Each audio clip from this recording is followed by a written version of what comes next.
is actress Ebony Obsidian. Who plays Lena Derrick.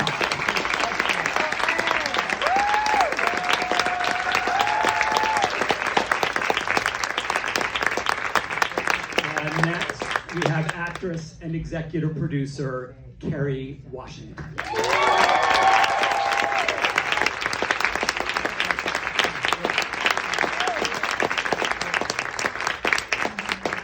Critically acclaimed producer, Ambassador Nicole Avant.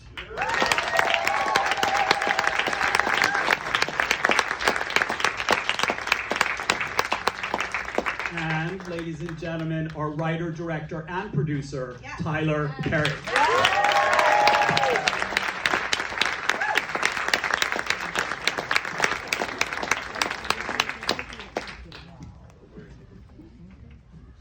Hi, gang. Hi, Bruce. How you doing? Hey, everybody, thank you for watching the movie. Really appreciate it. You okay? You're still in tears. Still in tears. It's okay to not be okay. It's a love that. Yeah. That's okay. Thank you. Thank you. Your You're tears are on so theme beautiful. because we're going to talk about who cried where when we get. Can I ask you get though, to what's that. the emotion here? What is? Yeah. Yeah. Yeah. Yeah. Just so you know, we're all in the same club. You know, I lost my mother December 8th. She lost her mother December 1st. Carrie still has her mother, thank God. Ebony lost her. My mother transitioned last year. Yeah, while she was filming. So I'm sorry, we're gonna get into it, but I'm with you in spirit. I feel you pulling me. I'm with you though. I'm with you. Okay. I'm sorry, Bruce. Let's go. I'm sorry, everybody. I'm sorry. I just felt her. Sorry. Yes. Nicole, I want to start with you because I've heard little rumors that this project started with you as far as getting everyone else involved, certainly in becoming a film. So tell us the origin story of this project. So, the origin story of this beautiful synchronous moment is that, so I received a sizzle reel from our fellow producer, Carrie Seelig, and also another fellow producer, executive producer, Peter Guber. I've known them both for a long time. You've known them both for a long time. And they sent me this reel and they said, we know everyone is coming at you for so many different things and to produce, but please, we're not trying to crowd your inbox. You must see this story. You must just take a look at this sizzle reel because this story has to be told. And I said, well, Kerry, what is it? She said, Nicole, it's World War II. I said, everything's been done about World War II. And she said, no. These are women in World War II, and they're all black. And I went, wait, what? And she said, just take a look. And then I watched it in full body chills, and I thought, you know what? 1,000% I'm in. What do we do? Who do you have, Kerry? Who's directing? Who's writing? Where's the script? She goes, oh, we have nothing. We have this sizzle reel. That's it. And the more and more I watched and the more we spoke about things, this was such a special, powerful story as you've just witnessed. And I knew it had to have a very special, powerful, soulful, spiritual, grounded person to direct who knows how to direct and honor and celebrate women, and who would know how to go very deep and tell this story in the most truthful, respectful, and honest way, and that was Tyler. And there was no question in my mind that he would do what he did, and even better. Yes. So there was absolutely no question in my mind, because it was that special. I thought, this can't just go to anybody. That's right. So Tyler, you're at your studio, you're in your car, you're at your house. Where are you when the call comes in, and what was your reaction? Doing 10 million different things at the time, probably. But well, yeah, when she sent me the sizzle reel, she's like, okay, just take a look at this and call me back. When you see it, I'm like, okay. I watch it and I go, this can't be a true story. I call her back right away. I'm like, is this? She's like, no, this really happened.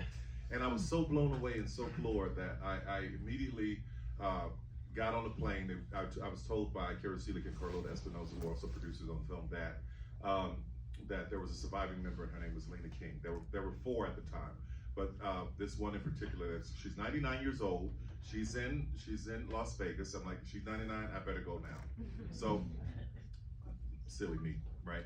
I get on the plane and I go there and I'm sitting there waiting for her to come in. I'm thinking maybe she's gonna come in with a nurse. What's her recall gonna be like?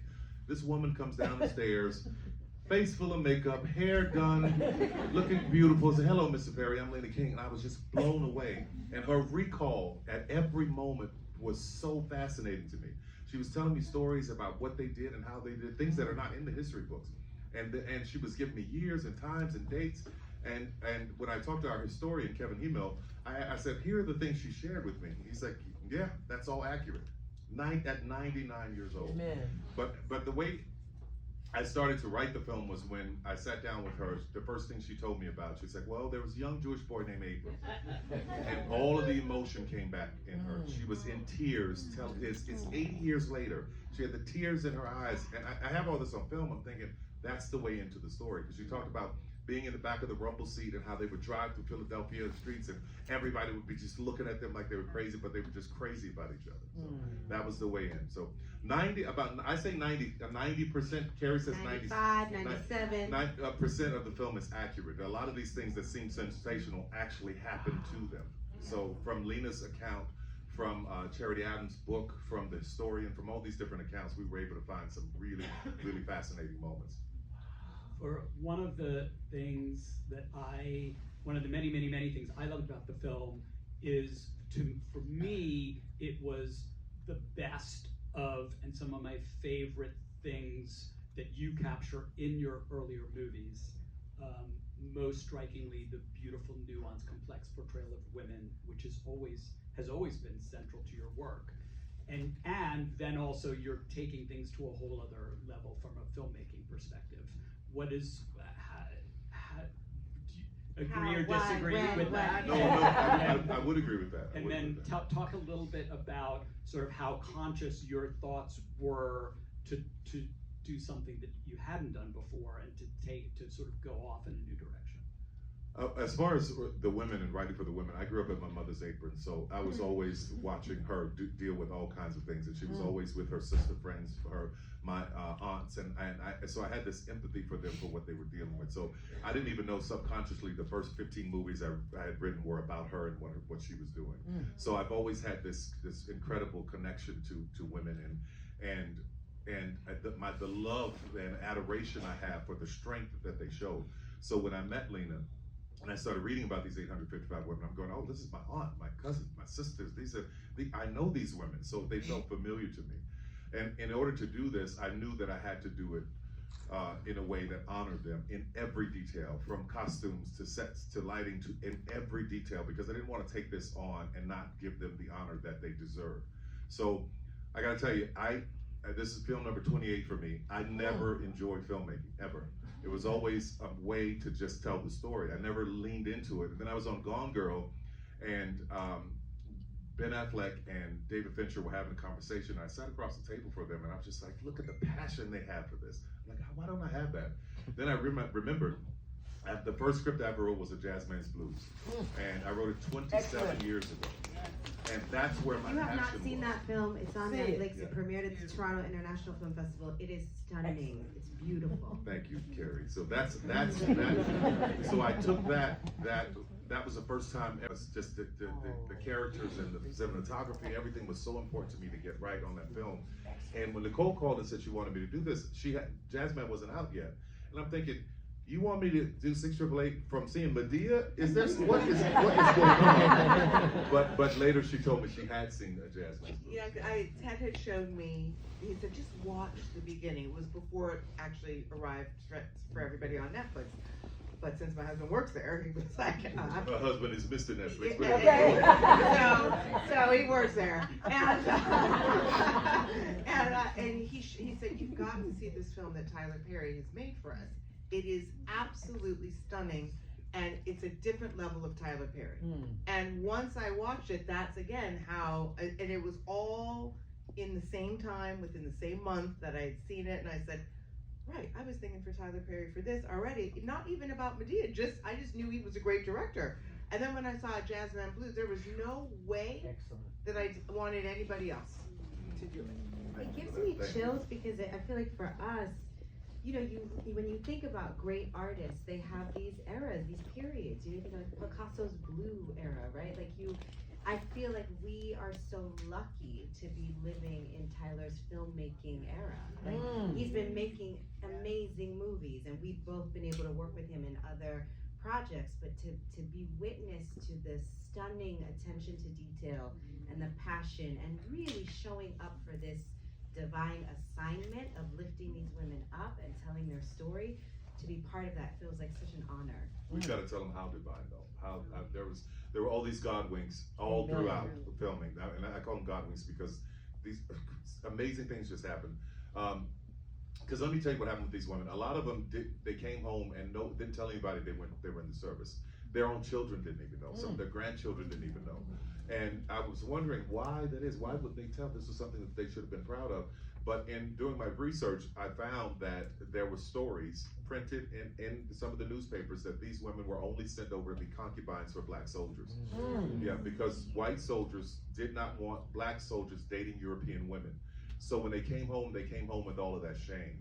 And a lot of them did not tell them. There's this great story that happened with the journalist on the carpet. We had a journalist on the red carpet. Well, first of all, at the end of the film, you see Tyler made the beautiful choice of having the names of all 855 women, so that they are all acknowledged in the film. Well, that same list was hanging on the red carpet at the premiere, so they were all on the red carpet with us, every single one of them.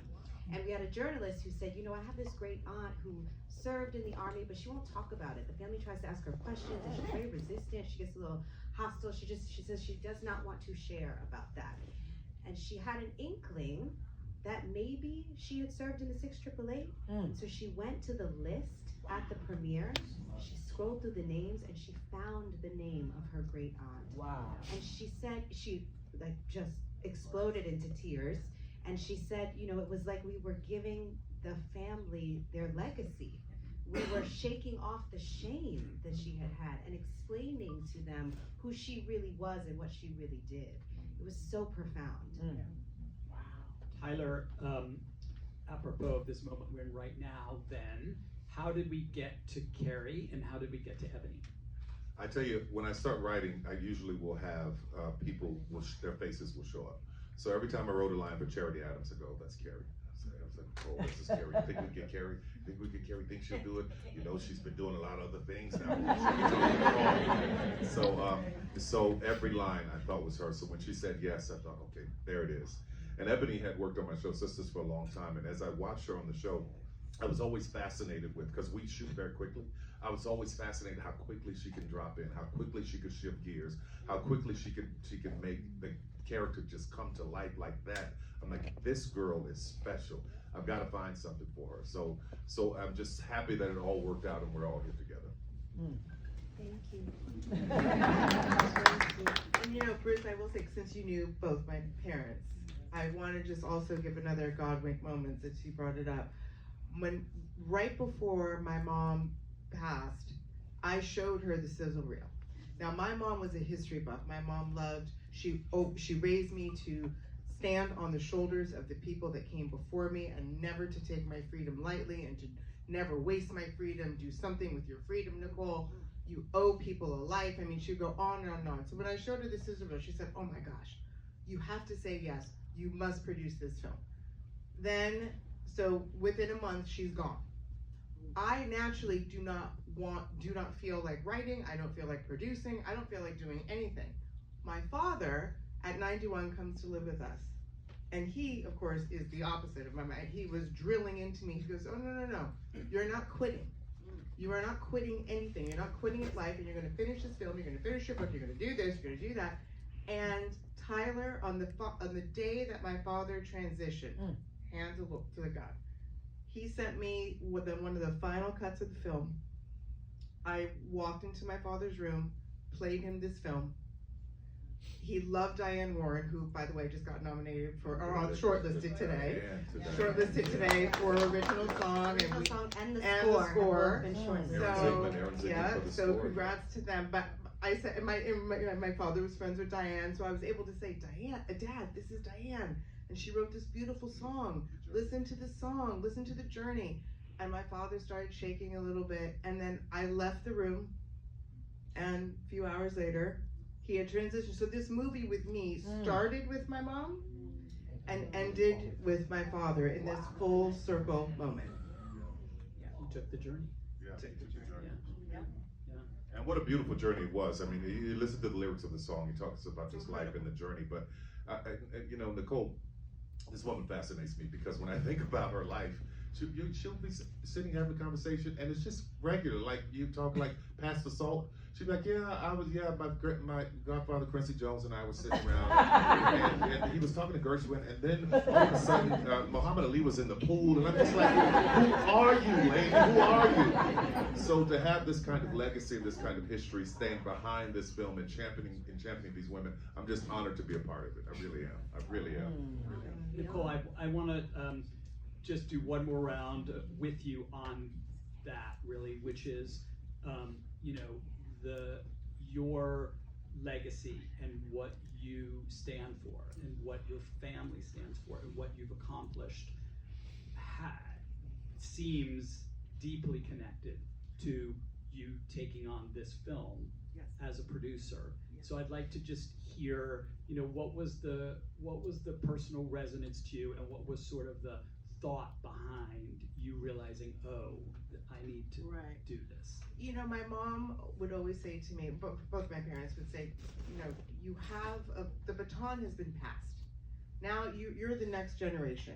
We all had nothing. People had nothing. You're coming from hundreds and hundreds of years of persecution, of segregation, of racism, of sexism, of on and on and on. She said, now we've opened all of these doors for you. We've done the work. But I'll be damned if you're going to sit there and not take the baton and make something of your life and continue to tell stories and uplift people. Now that we've put you in a very powerful position, you have to do something with your power. And my mom she loved the 3 Ps. She was like, if you're positive and you're powerful and you're productive, you will go through, you will live a very meaningful and significant life, because that's what you want at the end. At the end of your journey, you want to be able to say, I created a meaningful and significant life. But you can't do that without honoring other people. You can't do that without reminding yourself that I am here because other people did not quit. They did not quit on me. And there's so many people, by the way, all of us in this room, every single one of us, there's so many people who planted the seeds in order for us to sit here right now in this moment, in freedom, in democracy. I thank you.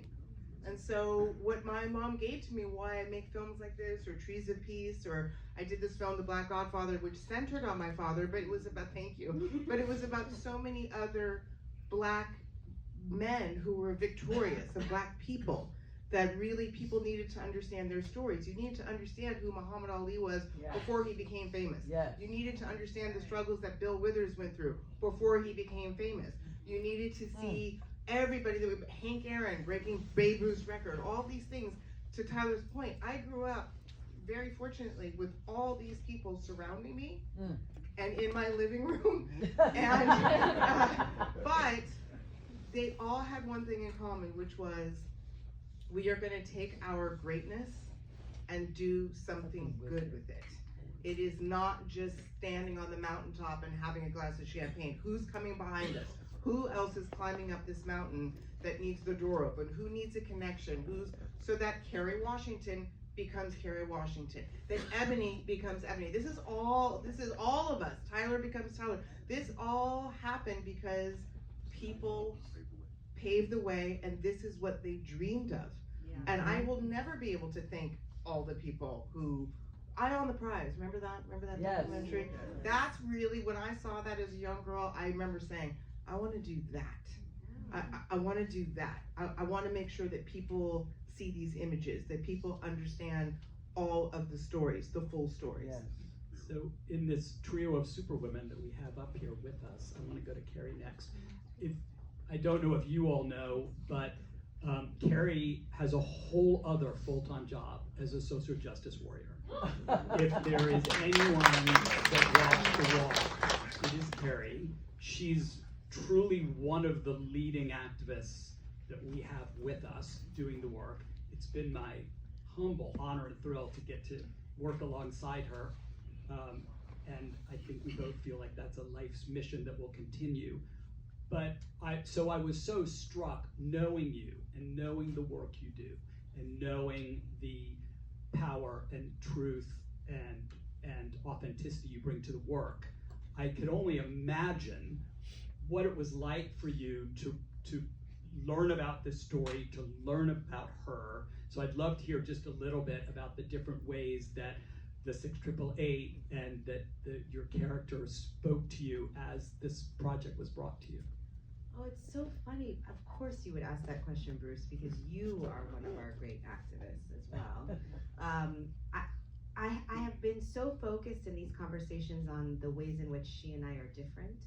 So I really love that you're asking this question, because even, I think when I heard about her and when I heard about them, I knew that this was the opportunity of a lifetime, and it felt like an invitation into responsibility and creativity.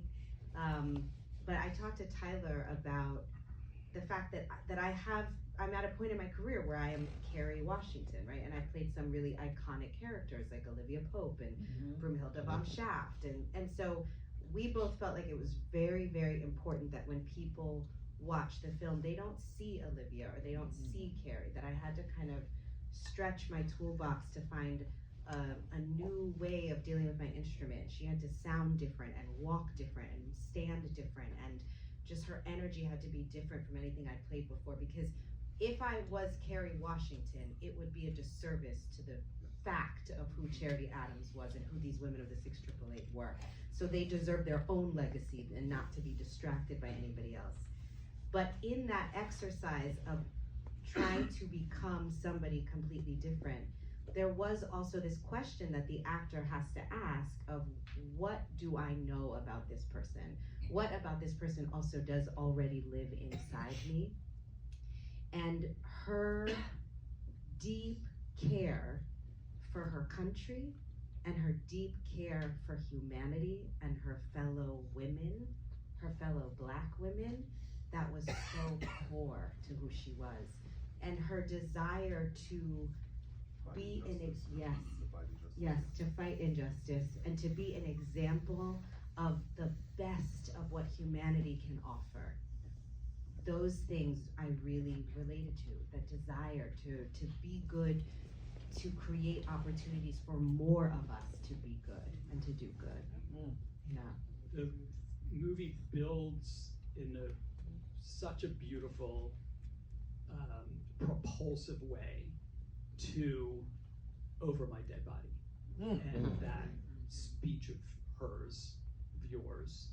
Talk a little bit about that moment, the preparation, the what you wanted to accomplish. Well, the true story of it. Yeah, that really happened. That really happened. And Charity Adams was 26 years old. I keep saying I couldn't command myself when I was 26. I command 855 other women overseas. But she said to her commanding officer, to a general, over my dead body. And in real life, she's threatened to be court-martialed in the film. In real life, she was court-martialed. But she, as she says in the scene with the chaplain, which by the way also happened, they really did send a chaplain to spy on them. Wow. And the way she says, I've learned the rules and laws of this army inside and out, she did. So she won her court-martial, and she stayed in the army. She kept her rank.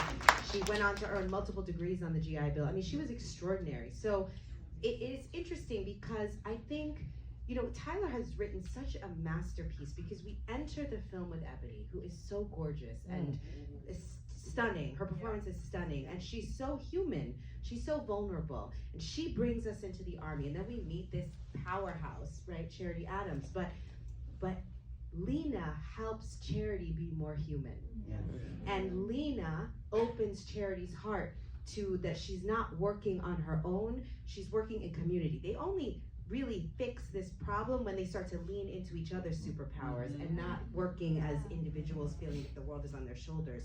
So in that moment, I think when Charity writes about this in her memoir, she breaks the rules. She breaks her own rules about what dignity and grace and following the rules of the army is supposed to be, because she loves these women so much. And she can't stand to have their humanity be disrespected in that way. He's so awful. And by the way, I'm so grateful to Dean Norris, that actor who plays Gerald Holt. He's so awful. He's so bad. And I'm so grateful, you know, that he had the courage to dip into that racism and that misogyny, because I feel like on the day he stirred up like an anger that was ancestral in me. I feel like I was angry for my daughters, I was angry for my mother, I was angry for my grandparents, I was angry for every woman who traveled on the Middle Passage, every woman who sat at a lunch counter. Like, it was an anger that was so much bigger than me, and that's what Charity was experiencing. That was the pot that had the lid, that it was time to be at boil. Right, then that was, the preparation was really dipping into what was the anger, what was the resistance to the anger, what was the love, what was the commitment to these women, the loss that they had experienced, because that really happened too, that these women died in an explosion and the Army blamed Charity and didn't send money for their services. Like, that happened.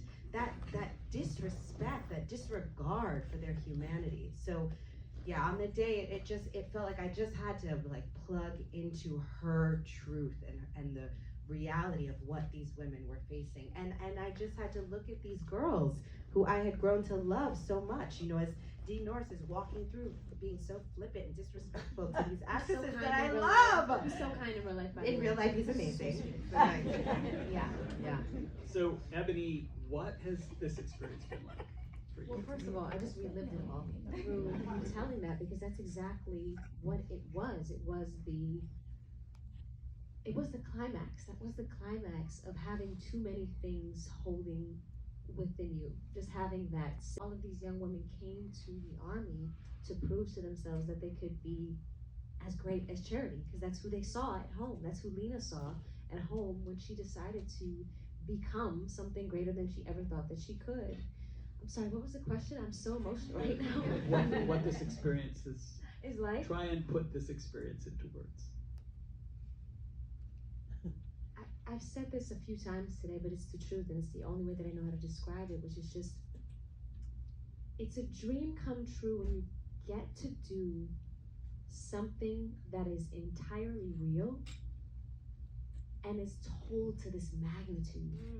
Because our stories don't get told to this magnitude, right? These are all Black women. We actually flew to Europe to shoot 2/3 of this film.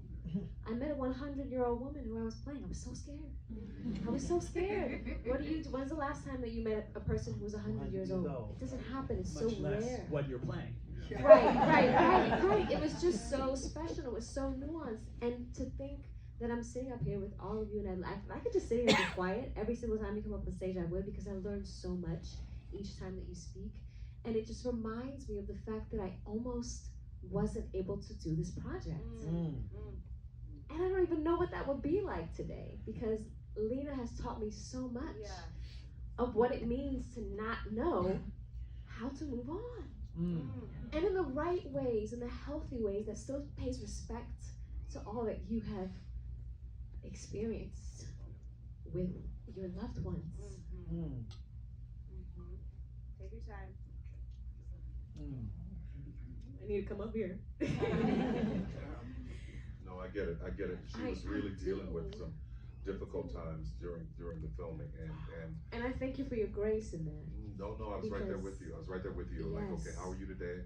How's your mom? All right, we're gonna get, because Europe was very scary for her, because it was touch and go at that time, and we didn't know. I was like, okay, how would I get her back? It was a lot going on. So but to see her show up the way she did and bring the performance every day and be as vulnerable and as there as she was, I'm just very proud of you. I'm very proud. Thank you, Tyler. I do have some stuff I'm gonna get through though. I have to say this because it's so true. I hope you all feel super powerful sitting in this room, because this is such a defiant moment. You seeing this story that no one ever wanted you to know. This is an 80-year-old story, and only 2 people from it are here to see it. There's 2 Who were surviving there. members. It's so powerful. We already won by telling it. When I met Lena, I didn't know what to expect either. She was 100 years old. It was her birthday. She was in a nursing home. Somebody's gonna have to help me after this. And I said, I how is she going to react to someone who was embodying her all of this time later? Someone who survived both of her husbands and both of her children, World War II, and Abram, and all of these women. What is she going to be like? And when I tell you, I hope that you all get a chance to see the video of me meeting her, because she's the definition of what it means to be the best of us. Because she rose and still remembered it with fondness. You can have that. You can be this vulnerable and ugly, cry on a stage. You are not ugly. It's the makeup. You can be this vulnerable. You can still hold all of the things that are important to you and be a soldier. Yes. My mother told me when I said, Tyler, I don't know that I can do this film. My mother actually was transitioning. Said, did you forget something? I said, probably a lot of things, Mom, but what did I forget today? She said, your nickname as a child was Little Soldier. Ooh. I said, well, I forgot that. That for sure. And it just reminded me that even though I didn't have the toolbox to be Lena at this time, even though I didn't have the toolbox to even be the version of Ebony that was necessary for that moment, all of life is about showing up to the challenges and the obstacles that you have. We don't get to choose our cards. We just get to choose how we deal with them and who we surround ourselves with. These are incredible individuals who have done incredible things.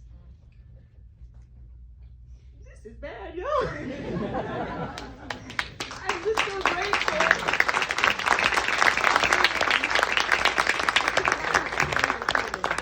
Because I didn't know it was coming. That's how it shows up.